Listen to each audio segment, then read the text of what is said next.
guys, Atrix is here, and as you guys know that TikTok is getting to the end, but Instagram just announced their new feature which is called Reels. So in this video I will show you how you can record, edit and upload on Instagram Reels. So let's get started.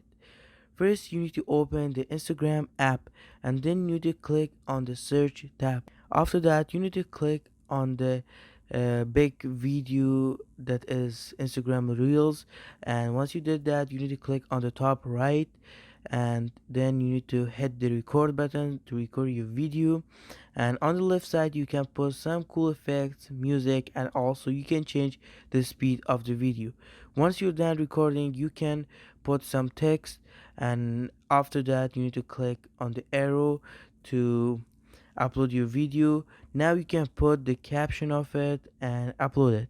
So yeah, that's all for this video. Make sure you guys subscribe and like this video, and I'll see you guys in the next video. Peace out.